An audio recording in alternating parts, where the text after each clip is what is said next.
नमस्कार विद्यार्थी मित्रांनो, कोपरगाव तालुका एज्युकेशन सोसायटीचे के.बी. रोहमारे कला वाणिज्य व विज्ञान कनिष्ठ महाविद्यालय कोपरगाव आयोजित या ऑनलाईन लेक्चर्समध्ये मी प्राध्यापक जेजुरकरजी आहे आपलं सहर्ष स्वागत करतो. चिटणीसाची कार्यपद्धती या विषयाअंतर्गत आपण या ठिकाणी जो चिटणीसाची कार्यपद्धती विषयाअंतर्गत असलेला अभ्यासक्रम आहे तो सर्वात सुरुवातीला अभ्यासणार आहोत. साधारणतः इयत्ता 11वी वाणिज्य या वर्गाकरिता चिटणीसाची कार्यपद्धती या विषयाअंतर्गत एकूण 12 प्रकरणं आपल्याला यामध्ये अभ्यासायची आहेत. ही 12 प्रकरणं कुठली असणार आहेत हे आपण सर्वात सुरुवातीला जाणून घेणार आहोत. साधारणतः सर्वात सुरुवातीचं जे काही प्रकरण आहे चिटणीस की ज्याला सेक्रेटरी म्हणून आपण यामध्ये लक्षात घेता. दुसरं प्रकरण असणार आहे साधारणतः व्यक्तिगत भांडवली संस्था, त्यालाच म्हणायचे जॉईंट स्टॉक कंपनी. तिसरं प्रकरण असणार आहे कंपनीची स्थापना, फॉर्मेशन ऑफ कंपनी याप्रमाणे. त्यानंतर चौथं प्रकरण असणार आहे कंपनी स्थापनेसंबंधित दस्तऐवज, त्यालाच म्हणायचं आहे documents related to formation of a company. त्यानंतर पाचवं जे काय प्रकरण असणार आहे कंपनीचे सभासद, मेंबर्स ऑफ कंपनी. त्यानंतर 6 नंबरचं प्रकरण आहे कंपनीचे संचालक व मुख्य व्यवस्थापकीय कर्मचारी, डायरेक्टर्स अँड की मॅनेजरियल पर्सनल ऑफ कंपनी. या प्रकारे आपण या प्रकरणाचा अर्थ लक्षात घ्यायचा आहे. प्रकरण असेल 7 कंपनीच्या सभा, भाग 1 म्हटलं आहे. कंपनी मीटिंग फर्स्ट याप्रमाणे.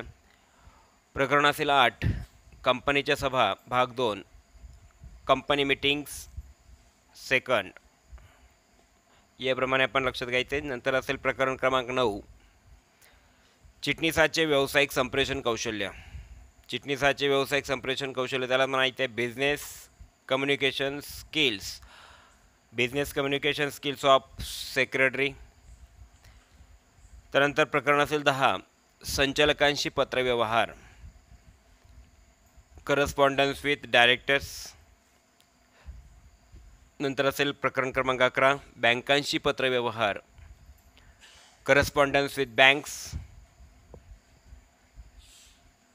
त्यानंतरचं प्रकरण असणार आहे प्रकरण क्रमांक 12 वैधानिक अधिकाऱ्यांशी पत्रव्यवहार, अथॉरिटीज. या प्रकारचं प्रकरण या ठिकाणी आपण अभ्यासतोय. तर अशा एकूण 12 प्रकरणांचा अभ्यास तुम्हाला या प्रकरणामध्ये करायचा आहे. 12 प्रकरण अभ्यासाचा असताना सर्वात सुरुवातीचं जे काही प्रकरण आहे चिटणीस की ज्याला आपण सेक्रेटरी म्हणूयात. आपण पहिल्या प्रकरणाला थोडक्यात सुरुवात करण्यापूर्वी थोडक्यात चिटणीस या शब्दाची जी पार्श्वभूमी आहे ती आपण समजावून घेणं गरजेचं आहे. साधारणतः भारतीय अर्थव्यवस्था ही विकसित किंवा झपाट्याने विकसित होणारी एक जागतिक पातळीवरील अर्थव्यवस्था आहे की जी सेवा क्षेत्रामध्ये सोबतच जे कॉर्पोरेट क्षेत्र आहे यामध्ये विकसित होणारी एक प्रकारची अर्थव्यवस्था आहे. आणि निश्चितच या सेवा क्षेत्राला किंवा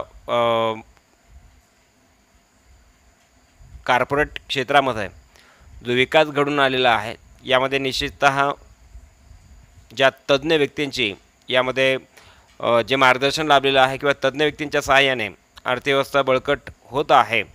तर या व्यक्ती की ज्या आर्थिक व्यवहार सांभाळतात, की ज्या आर्थिक बाबतीमध्ये तज्ज्ञ असतात, अशा व्यक्तींचा यामध्ये हातभार महत्त्वाचा मानला जातो. याच अनुषंगाने अशा काही तज्ज्ञ व्यक्ती असतात की ज्या व्यवसाय संस्था किंवा व्यवसाय किंवा आर्थिक व्यवस्थापन यावरती नियंत्रण ठेवतात आणि व्यवसाय संस्थांना एक बळकट करण्याचं काम करतात. आणि निश्चितपणे एक व्यवसाय संघटना, व्यवसाय प्रकार, व्यावसायिक संस्था जर बळकट झाल्या तर अर्थव्यवस्था बळकटीला एक निश्चितपणे चालना मिळण्यास मदत होते. तर ह्याच हेतूने आपण चिटणीस ही संकल्पना अभ्यासतो आहोत की चिटणीस ही देखील एक प्रकारची अशी व्यक्ती आहे, अशी एक प्रकारची प्रशासकीय अधिकारी आहे की जी नेहमी व्यवसाय संस्था इव्हन व्यक्तिगतरित्या किंवा संस्था पातळीवरती एक योग्य प्रकारच्या आर्थिक व्यवस्थापनामध्ये सहभाग नोंदवते की जिच्या मार्गदर्शनामुळे व्यवसाय संस्थेचा विकास हा होत असतो. तर निश्चितपणे या पहिल्या प्रकरणाच्या माध्यमातून आपल्याला समजावून घ्यायचं आहे की चिटणीस ही संकल्पना आपण समजावून घेणार आहोत सखोल पद्धतीने. ती असणार आहे पुढील प्रमाणे की ज्या अनुषंगाने आपल्याला या चिटणीस शब्दाची शहानिशा करायची आहे. चिटणीस या संकल्पनेची जी पार्श्वभूमी आहे ही देखील आपल्याला समजून घ्यायची आहे. साधारणतः सेक्रेटम किंवा सेक्रेटस या प्रकारचा शब्द, याच्यापासून सेक्रेटरी हा शब्द तयार झाला. मात्र सेक्रेटम किंवा सेक्रेटस या शब्दांचा अर्थ होतो गोपनीय. आणि गोपनीय माहितीची जी किंवा गोपनीय माहिती जी आहे ही या व्यक्तीकडनं त्या ठिकाणी स्वतःकडे राखून ठेवलं जाते, की त्या गोपनीय माहितीला गोपनीय ठेवण्याचं काम या चिटणीसाकडनं केलं जातं. संबंधित व्यक्ती किंवा संबंधित संस्था यांच्याविषयीची जी असलेली माहिती आहे ही या चिटणीसांना योग्य प्रकारे पूर्णतः माहीत असते, परंतु त्या माहितीचा कुठेही उल्लेख न होऊ देता कुठल्याही प्रकारे त्या माहितीची गोपनीयता राखण्याचं काम या व्यक्तीकडनं केलं जातं. मग ती व्यक्ती व्यक्तिगत पातळीवर नेमलेली सचिव असेल, सेक्रेटरी असेल किंवा चिटणीस असेल, किंवा संस्थात्मक पातळीवरती नेमलेला चिटणीस असेल, या सर्व पातळीवरती देखील चिटणीसाची भूमिका ही महत्त्वाची ठरते आहे.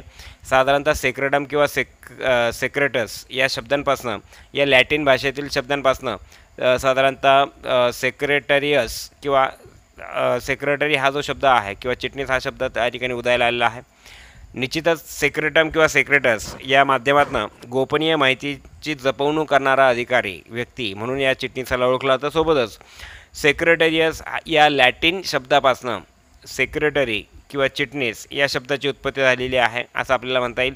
साधारणतः दुसऱ्या महत्त्वाच्या व्यक्तीसाठी काम करणं हे या व्यक्तीची जबाबदारी मांडली गेली आहे. तर निश्चितपणे सहकारी किंवा या चिटणीसाची कार्यपद्धती या विषयातील पहिले प्रकरण आपण अभ्यासतो आहोत, चिटणीस. तर निश्चितपणे या पहिल्या प्रकरणामध्ये आपल्याला अभ्यासायचं आहे चिटणीस शब्दाची उत्पत्ती आपण अभ्यासायची आहे. कशाप्रकारे चिटणीस हा शब्द त्या ठिकाणी अस्तित्वात आला. साधारणतः चिटणीस या शब्दाची जी काही व्याख्या असेल, अर्थ असेल, definition and meaning of secretary हे देखील आपण अभ्यासायचं आहे. चिटणीस शब्दाची उत्पत्ती किंवा ओरिजिन ऑफ सेक्रेटरी याप्रमाणे आपण समजून घ्यायचं. चिटणीसाची वैशिष्ट्ये आपण अभ्यासणार आहोत, फीचर्स ऑफ सेक्रेटरी. त्यासोबतच चिटणीसाचं महत्त्व आहे की इम्पॉर्टन्स ऑफ सेक्रेटरी हे देखील आपल्याला समजून घ्यायचं आहे. या प्रकरणामध्ये आपल्याला चिटणीसाचे प्रकारही अभ्यासायचे आहेत, की ज्यामध्ये खाजगी चिटणीस असेल, संस्थात्मक चिटणीस असेल. साधारणतः संस्थात्मक चिटणीस असेल तर त्यामध्ये नफा हेतू न असलेल्या किंवा नफा हेतू नसलेल्या संस्थांचा चिटणीस, साधारणतः सहकारी संस्थेचा चिटणीस, संयुक्त स्कंद प्रमंडळाचा चिटणीस किंवा सरकारी खात्याचा चिटणीस, अशा प्रकारच्या संस्थात्मक चिटणीसाचा देखील आपल्याला यामध्ये अभ्यास करायचा आहे. आणि सोबतच चिटणीसाचे जे काही कार्य आहेत, फंक्शन्स ऑफ सेक्रेटरी किंवा चिटणीसाचे जे काही गुण आहेत, मेरिट्स ऑफ सेक्रेटरी, ही सर्व आपल्याला यामध्ये या प्रकरणात समजून घ्यायचे आहेत. या माध्यमातून आपण हे प्रकरण अधिक चांगल्या पद्धतीने समजून घेणार आहोत. सर्वात सुरुवातीला आपण यामध्ये प्रास्ताविकामध्ये चिटणीस या संकल्पनेची जी पार्श्वभूमी आहे ती थोडक्यामध्ये समजून घेणार आहोत. ती असणार आहे पुढील प्रमाणे. सर्वात सुरुवातीला आपण प्रस्तावना अभ्यासणार आहोत. साधारणतः भारतीय अर्थव्यवस्था ही झपाट्याने विकसित होत आहे आणि जगातील सर्वात वेगवान आणि वेगाने वाढणारी सेवा क्षेत्रातील एक अग्रगण्य अर्थव्यवस्था म्हणून आपल्या देशाची अर्थव्यवस्था ओळखली जाते. भारत देशाची अर्थव्यवस्था या ठिकाणी ओळखली जाते. सध्याच्या अर्थव्यवस्थेमध्ये विविध प्रकारच्या व्यवसाय संघटनांच्या संख्येमध्ये झपाट्याने वाढ झालेली आहे. अशा व्यवसायांची स्थापना, आधुनिकीकरण, विस्तारीकरण, विविधतेसाठी पैशाची या ठिकाणी आवश्यकता असते. साधारणपणे कॉर्पोरेट क्षेत्रात आर्थिक व्यवस्थापन हे त्या ठिकाणी महत्त्वाचं मानलं गेलेलं आहे. आर्थिक व्यवस्थापन याचा अर्थ पैशाचं केलेलं नियोजन. व्यवसायाचा विकास करण्यासाठी विशेष ज्ञान, क्षमता आणि तज्ज्ञ असलेल्या व्यक्ती या भारतासाठी महत्त्वाच्या ठरलेल्या आहेत. चिटणीसाचा व्यवसाय हा असा एक व्यवसाय आहे की जो व्यवसाय आणि संस्थांच्या बदलत्या मागण्यांची पूर्तता करतो. म्हणजे चिटणीसाचा व्यवसाय जो आहे की ज्या माध्यमातून व्यवसायाच्या किंवा व्यावसायिक संस्थांच्या बदलत्या ज्या मागण्या आहेत त्या मागण्यांची पूर्तता करण्याचं काम या माध्यमातून केलं जातं. चिटणीसाची कार्यपद्धती हा विषय विविध प्रकारच्या चिटणीसाचे महत्त्व, वैशिष्ट्ये, गुण, प्रकार, पात्रता, कार्य, कर्तव्ये आणि संयुक्त भांडवली संस्थेची कार्यप्रणाली इत्यादी हाताळतो. कार्यपद्धती म्हणजे एखादे विशिष्ट काम करणे होय, यात शिकणे व कुशल बनणे असा त्याचा अर्थ लक्षात घ्यायचा आहे. म्हणजे चिटणीसाची कार्यपद्धती या विषयामध्ये आपण समजावून घेणार आहोत की चिटणीसाची जी काही कर्तव्य आहेत, गुण आहेत, प्रकार आहेत, कार्य आहेत, या सर्वांना आपल्याला या ठिकाणी अभ्यासायचं. आणि कार्यपद्धतीचा अर्थ असा की एक विशिष्ट काम की जे चिटणीसाकडनं केलं होतं की जे शिकणं व त्यामध्ये कुशल पद्धतीने काम करणं, कुशल बनणं, त्यामध्ये आपण म्हणूयात की पारंगत होणं, या प्रकारची जी काही कार्यपद्धती की ज्याला चिटणीसाची कार्यपद्धती म्हणून लक्षात घ्यायचे.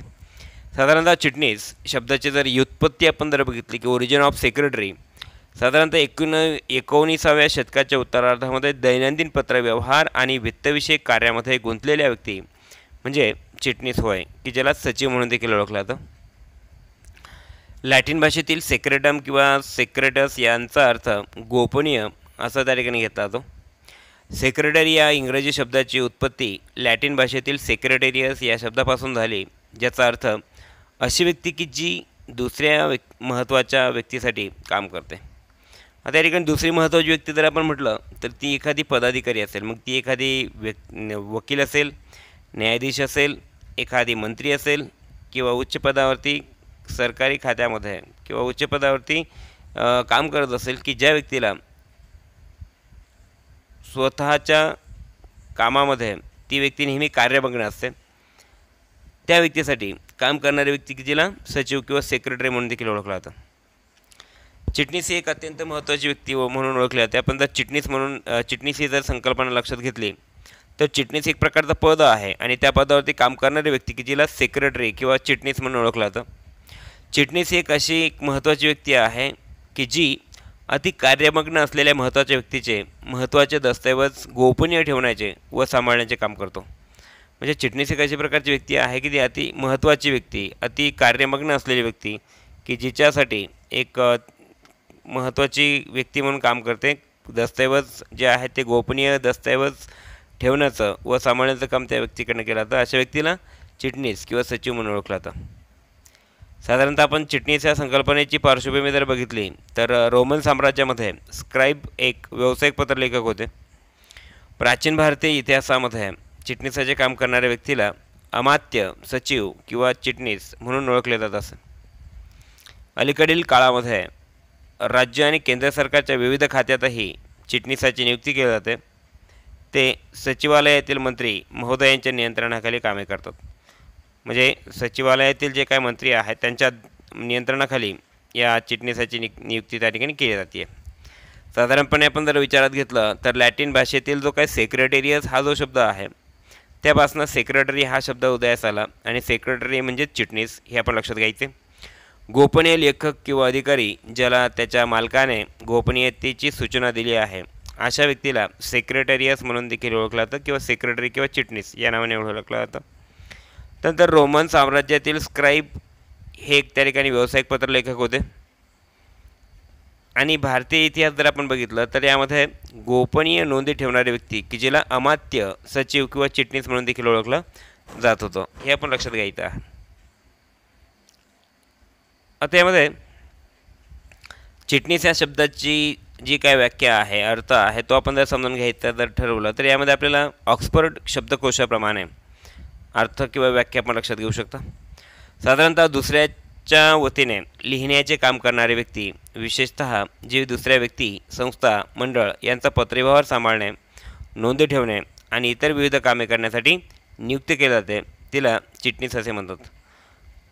ही झाली पहिली व्याख्या ऑक्सफर्ड शब्दकोशाप्रमाणे.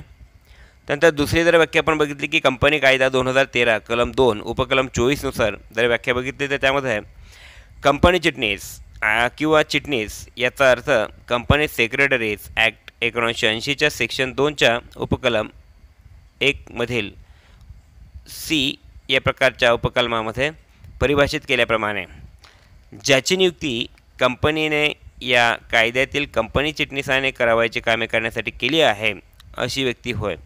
म्हणजे कंपनी कायदा 2013 प्रमाणे ज्या व्यक्तीची नियुक्ती कंपनीने कंपनी कायद्याखाली कंपनी चिटणीसाने करावयाची कामे करण्यासाठी केली आहे अशी व्यक्ती म्हणजे चिटणीस होय, अशी व्याख्या यामध्ये नमूद केली आहे.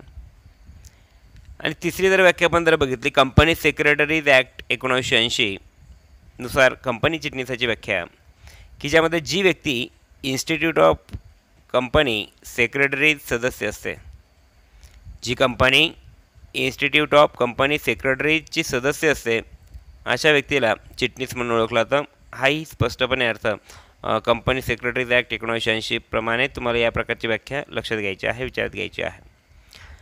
या व्याख्यानावरून आपल्याला असं सांगता येईल की चिटणीसाची नियुक्ती संघटनेचं काम सुरळीत चालण्यासाठी आणि पत्रव्यवहार, सभा, दप्तर ठेवणे व प्रशासकीय कामकाजामध्ये सहाय्य मिळवण्यासाठी केले जाते. म्हणजे आपण जर चिटणीसाची नियुक्ती जर बघितली तर संघटनेने किंवा संघटनेचं काम सुरळीतपणे चालण्यासाठी आणि पत्रव्यवहार सांभाळण्यासाठी, सभावर नियंत्रण ठेवण्यासाठी, दप्तर जे काय आहे दप्तर ठेवणे याचा अर्थ सर्व जे दस्तऐवज आहेत, दस्तऐवजांच्या ज्या नोंदी असतील किंवा दस्तऐवजांची जे काही व्यवस्थितपणे जपवणूक करणं असेल, जपून ठेवणं असतील, त्याला आपण दप्तर ठेवणं म्हणूयात. प्रशासकीय कामकाजामध्ये सहाय्य मिळवण्यासाठी या चिटणीसाच्या कामाची गरज त्या ठिकाणी भासत असते, नियुक्ती त्यामध्ये केली जात असते, हे आपण लक्षात घ्यायचे. तर अशा विविध मुद्द्यांच्या आधारे आपण चिटणीस ही संकल्पना समजून घेण्याचा प्रयत्न केला. निश्चितपणे आपल्याला चिटणीस ही संकल्पना पहिल्या प्रकरणातील पहिला मुद्दा किंवा पहिल्या प्रास्ताविकामध्ये समजला असेल अशी अपेक्षा आहे. चिटणीसाची जी वैशिष्ट्ये आहेत ती आपण अभ्यासणार आहोत पुढील व्हिडिओमध्ये. तोपर्यंत धन्यवाद.